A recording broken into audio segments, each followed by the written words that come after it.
problem that we will discuss, that is what we have to do. We have to measure the standard deviation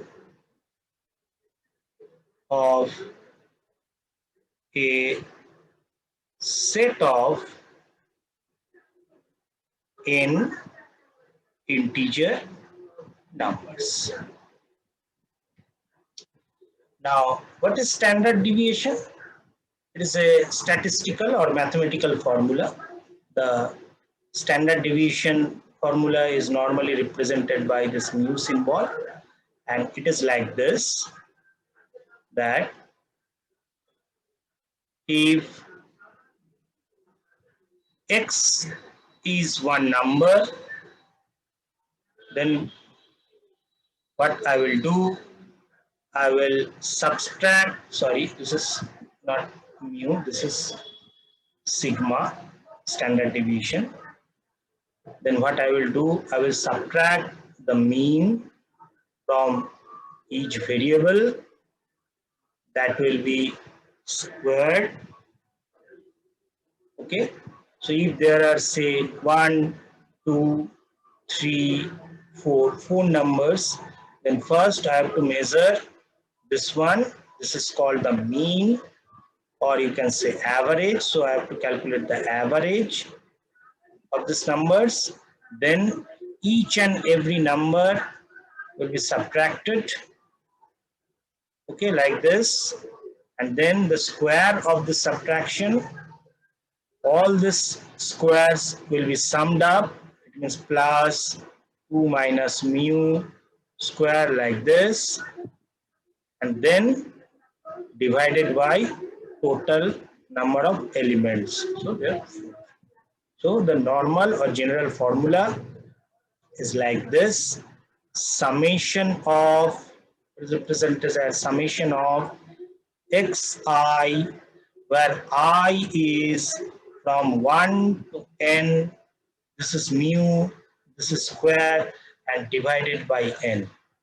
So again, the definition of standard deviation is like this: summation of x xi minus mu. Mu is nothing but the mean by n, where I is equal to 1 to n. So this is the normal definition of standard deviation. Now I have to implement this. So how I can implement this? The logic is, first thing that I have to calculate is mean or average. Mean or average of n numbers.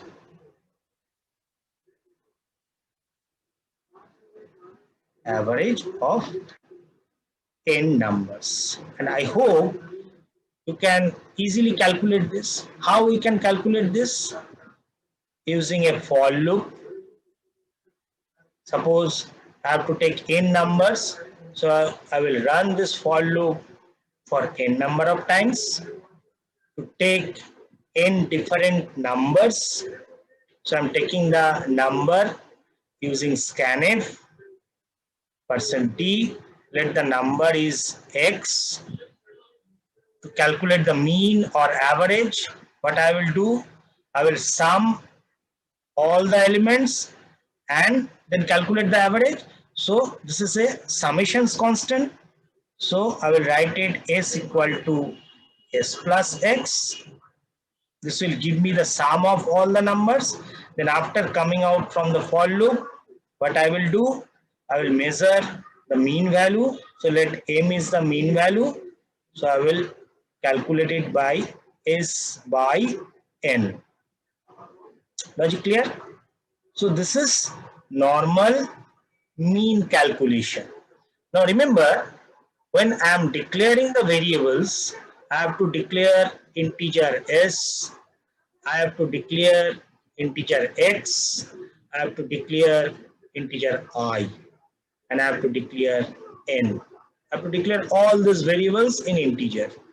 This n is how many elements?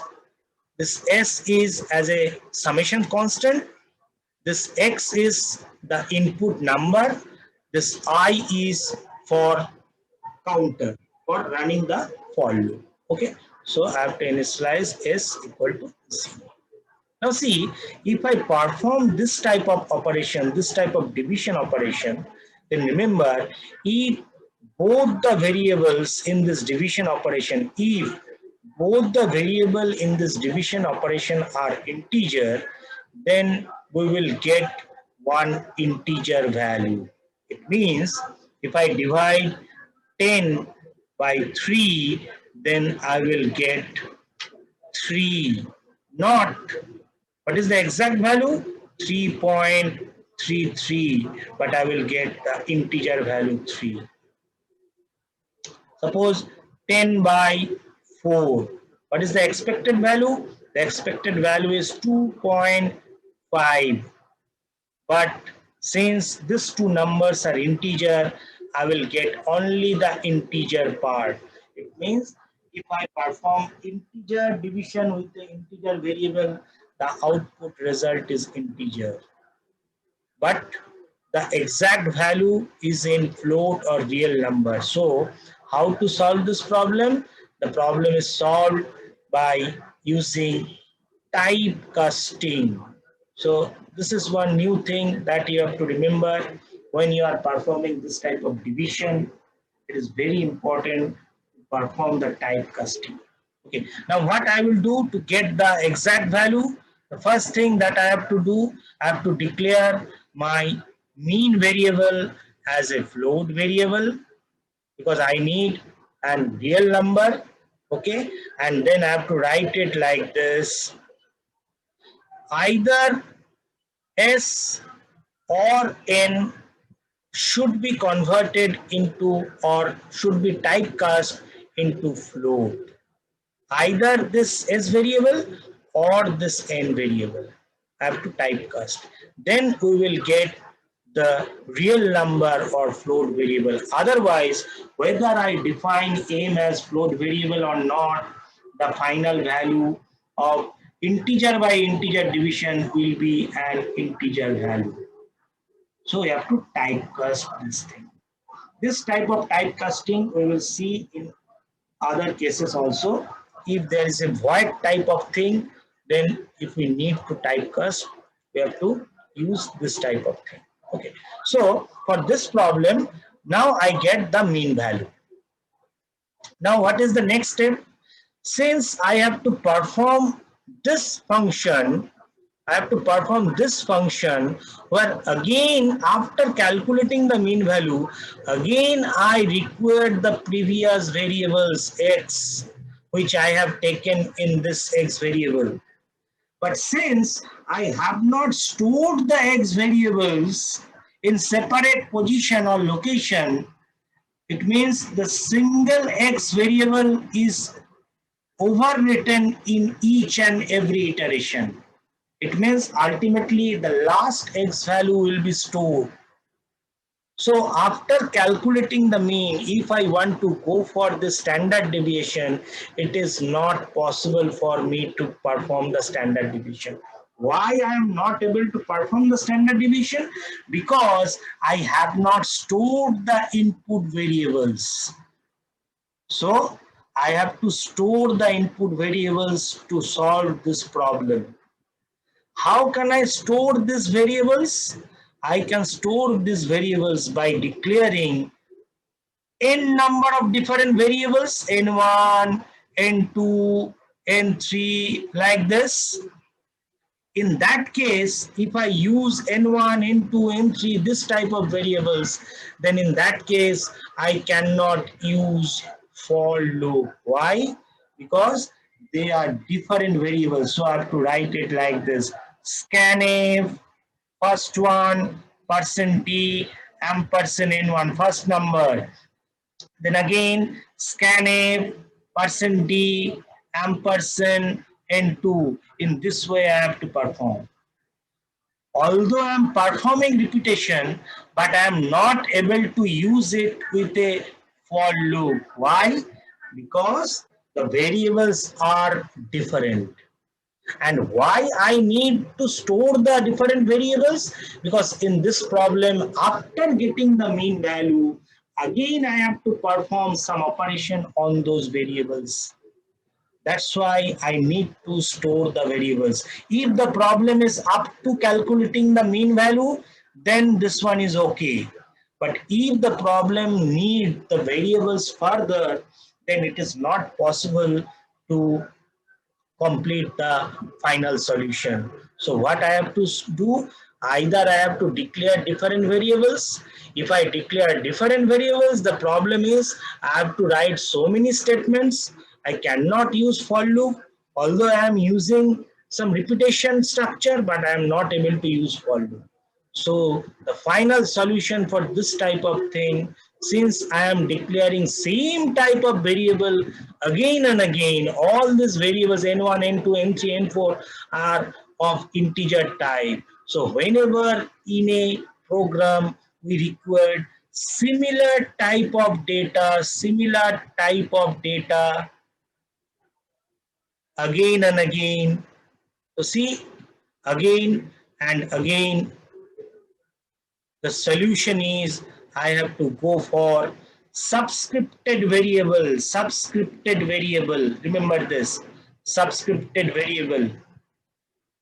So I hope you can remember the subscripted operator I have discussed in operator class. Subscripted operator is this one. This operator is called subscripted operator, and the useful name or the well-known name for this subscripted variable is called array. So what is array? Array is nothing but the use. So the definition of array is little bit different. So what is the use of array? To store similar type of data again and again. We will go for array. So same operation again and again, we will go for loop or function, and I hope you have understood when I will go for loop and when I will go for function. And if there is a similar type of variable used again and again in a program and we need to store the value for future, then we will go for subscripted variable or subscripted operator, and the well-known name of the subscripted operator is called array.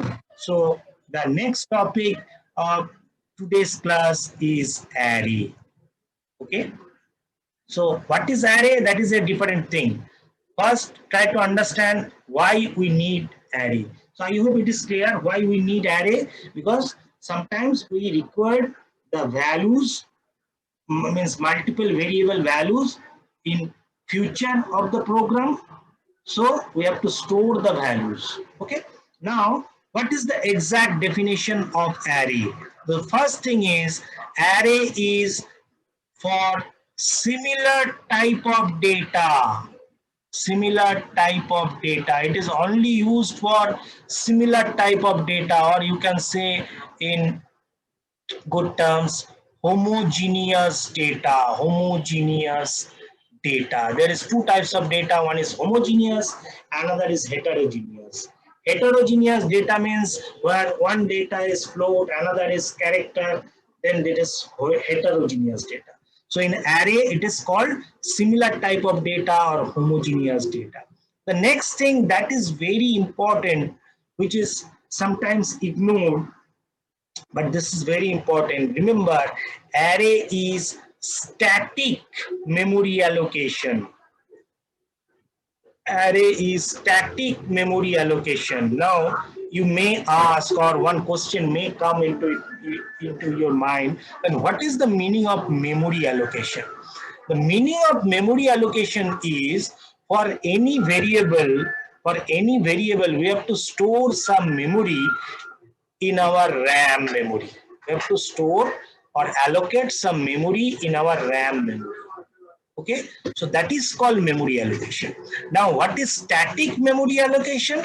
The meaning of static memory allocation is the memory is allocated at the compile time, or you can say the memory allocation is fixed. You cannot modify or change it. So that is the meaning of static memory allocation. There is another type of memory allocation which is called runtime memory allocation, or the opposite word, dynamic memory allocation. Okay, so this type of memory allocation means you can change the memory allocation size. But in case of array, remember, this is very important. It is considered as static memory allocation. It means memory will be allocated at the compile time, not at the runtime. For runtime memory allocation in C, there are two different things, two different functions. We will discuss about this after few classes of array. Okay, so this is the number 2 property of array. It is similar type of data or homogeneous data. Number 2, it is static memory allocation. Now the next thing is that is very important. It is called subscripted operator. Okay, this operator. Now what is the use of this operator? Now if we see how to declare an array, then we can easily understand what is the meaning of this subscripted operator. Now see, the declaration of array is like this. First we have to declare the data type. Okay, then you have to give some array name. Okay, then I have to use the subscripted operator. Inside this subscripted operator, I have to declare the size of the array. So this is the normal syntax of an array. And suppose I need 10 integer variables to store the value. It means in case of array, the number of elements must be known. That is very important. It is not user given. Suppose it is already told you have to add 10 integer numbers. It is, the problem is given like this. You have to calculate the standard deviation for 10 integer numbers. Then we can go for array. But if it is not given, then remember there may be wastage or shortage of array allocation. How? See. So suppose it is given, we have to calculate the average of 10 integer numbers. So how I will declare the 10 integer numbers? So from this array declaration syntax, what is the integer? What is the data type? Integer. Now next, array name. So suppose A is the array name, then subscripted symbol or operator. Inside this I have to give the size. So what is the size? The size is 10. Okay, so in this way I will declare it. Okay, now when I will declare a array like this, what will happen in our RAM memory? A memory of size, since it is integer, if we consider that we are using Turbo C, then the size of each integer is 2 bytes. It means it will allocate how many elements? 10, each with 2 bytes, so it will allocate 20 bytes size. So it will allocate 20 bytes. This is the 20 bytes. Okay, and how many elements are there? There are 10 elements. So this is the 10 elements. So a memory will be allocated like this in our RAM. It means the memories are, the elements are adjacent, which is also having a good terminology, which is called contiguous. Very important. Contiguous, not continuous. It is contiguous. So remember, the next property of array is memory is contiguous. Now, what is the difference between contiguous and continuous? The meaning of contiguous and contiguous is this is physically continuous, this is physically, and this is logically continuous. Suppose I am telling some numbers 1, 5, 13, 17, 19, 35. So I am telling you some numbers which is continuous. I am not stopping. I am continuously saying.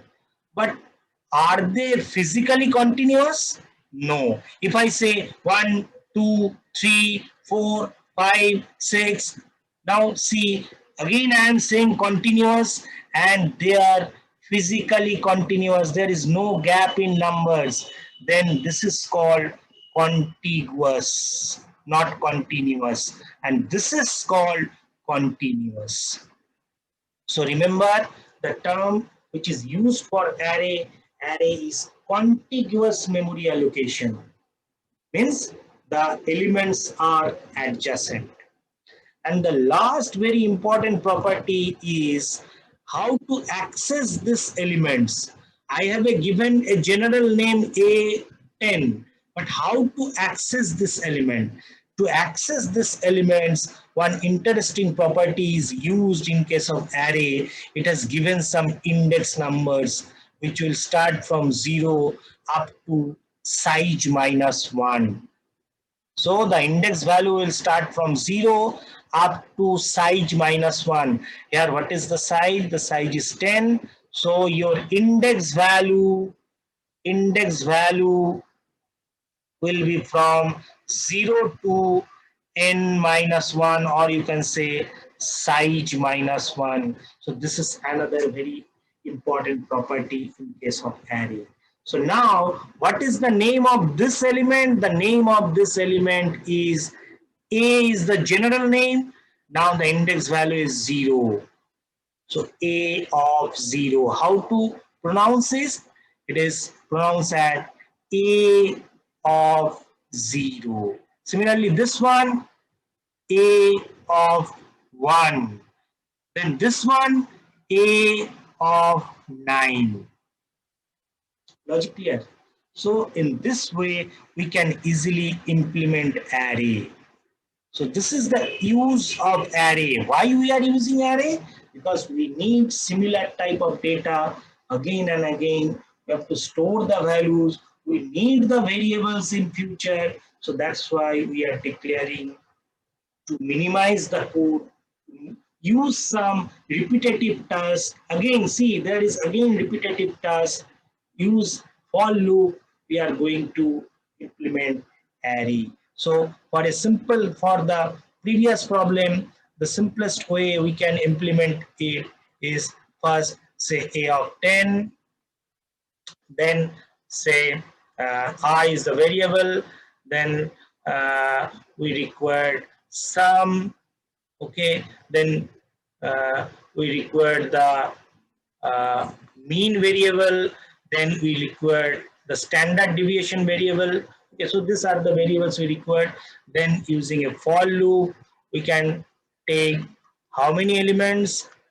So since the size is 10, so the element will be from A0, A1, like this up to A9. Okay, so the I will be executed up to less than 10, then I plus plus. Then see how I am. So this is the variable name. So the variable name is, this is variable name. So how to, suppose X is the variable name, how to use X in scanf, ampersand X. So here we will use it like this, %d, and see these are the index values 0, 1, 2, 3, n. Which one is representing this index value? I is representing the index value. It means this A0 to A9, all the elements will be generalized by A of I, where I belongs to 0 to 9. So this is a mathematical representation of array. Okay, so I will write it ampersand A of I to access each and every element of the array. Okay. Now my elements are stored and I can use it in future also. So I can sum it, calculate the mean value.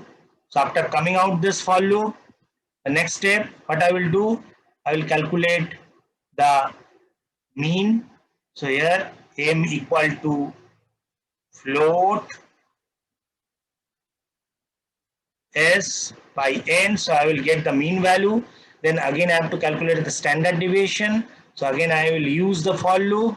I will do 0, I less than 10, I plus plus.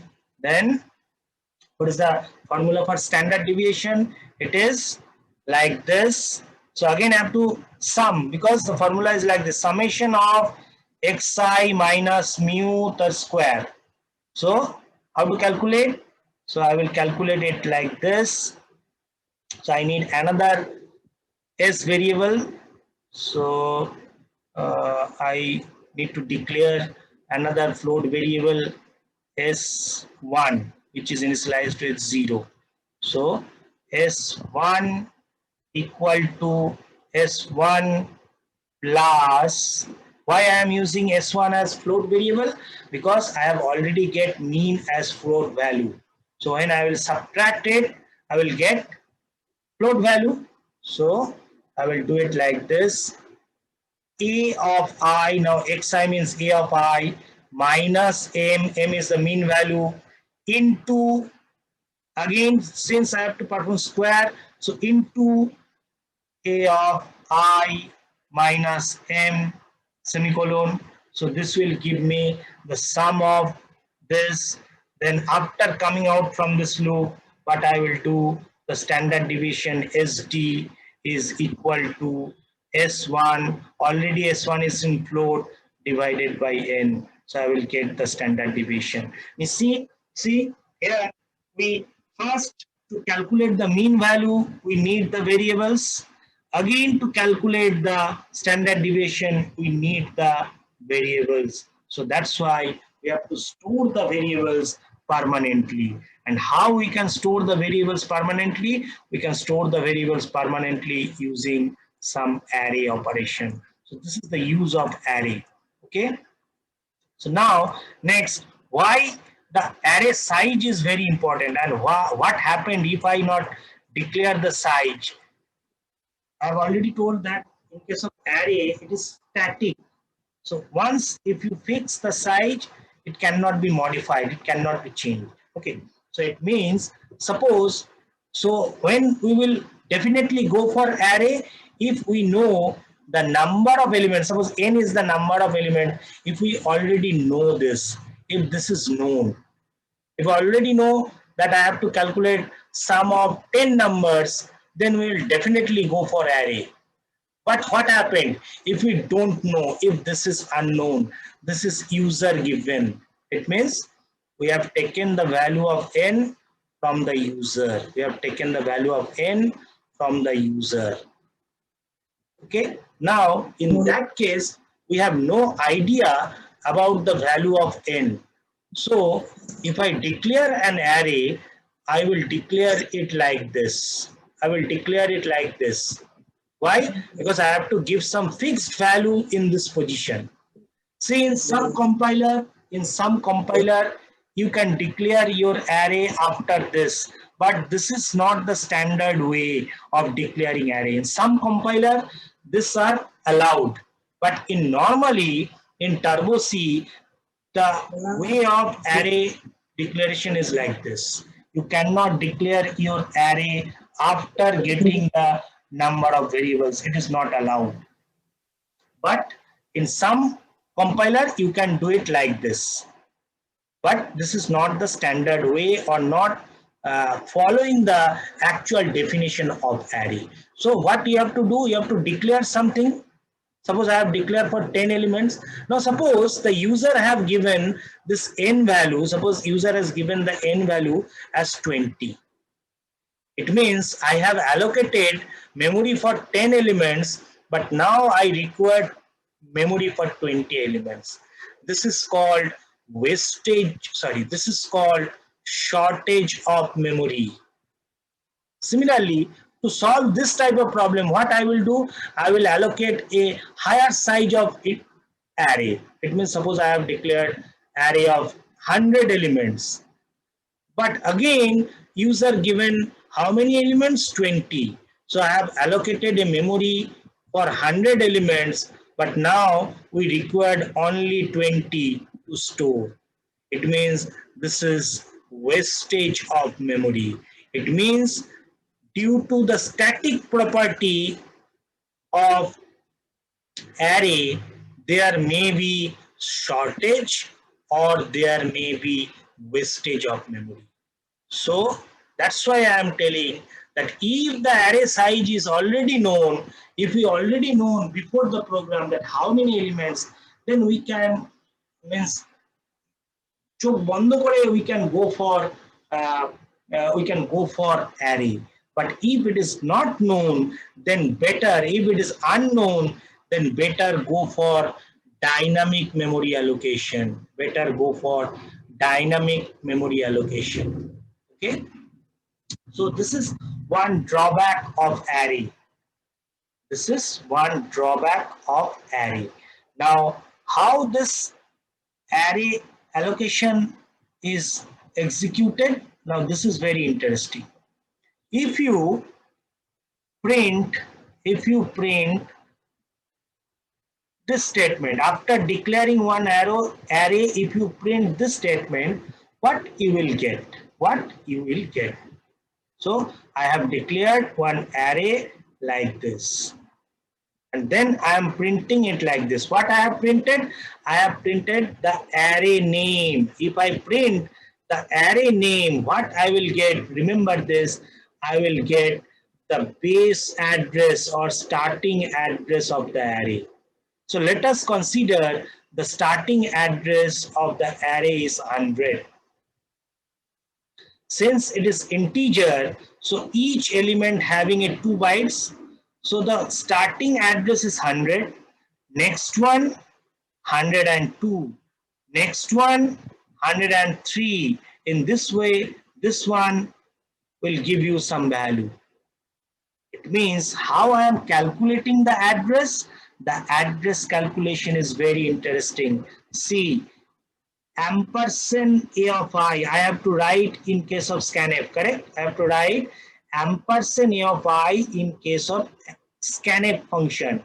Then it means it will give you the address. We know that ampersand will give us the address. So how this address is calculated?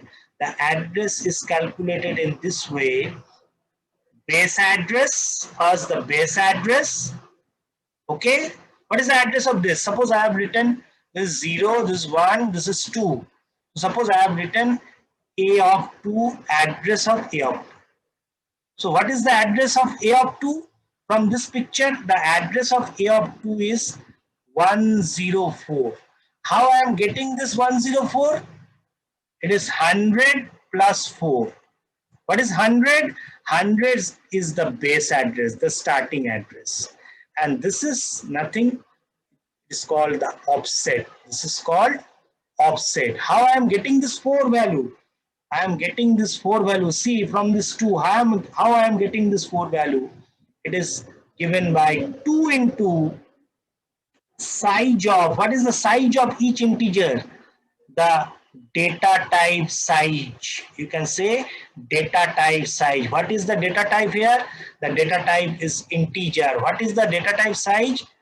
2. So 2 into 2, I will get 4. It means 104 is actually 100 plus 4. Now this is actually 100 plus 2 into size of data type. Now I hope you can remember this size of operator. This size of operator will give you the size in bytes. So if the data type is integer, it will give you, the size of operator will give you 2. If the data type is float, it will give you 4. If the data type is char, it will give you 1. Okay, so how I am getting this 104? I am getting this 104 using this. Now, if I generalize this, the address of, so this is address of A of 2. Now, if I generalize this address of A of I will, now this is base address.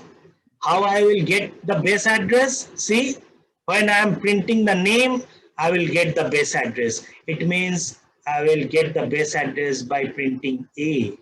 Then plus, then this 2 means this 2. So here I, then into size of data type. So this is the general formula or generalized formula to calculate the address of one particular variable in array. How this address is calculated? From the base address. Then this is the offset. Offset means how many position, what is the actual position from the base address. Offset means from the base address, what is the actual position? The actual position is 2. So from the base address, how many address or distance I have to cover? I have to cover 2 elements. So I have to cover 2 elements. What is the size for these 2 elements? Each one 2. So 2 into 2, 4. So 100 plus 4. So how to calculate ith element address? It will be base address plus I into, it means I have to cover I number of elements. What is the size of each element? The size of each element is, say, if it is Z, then the calculation of address is this one. Now, remember this address calculation. I will discuss more about this in the next class. How it will fumble you, how this address calculation will fumble you, how the actual concept of array will be just a different thing that I will prove in the next class. So it means what is array? So array is having some properties. Property number 1, array is homogeneous. Property number 2, array is static or fixed. Property number 3, array memory allocation is contiguous. Property number 4, the array index value starting from 0 to n minus 1. And remember, the actual definition of array is a collection of homogeneous memory location. Array is a collection of homogeneous memory location. Collection of homogeneous or similar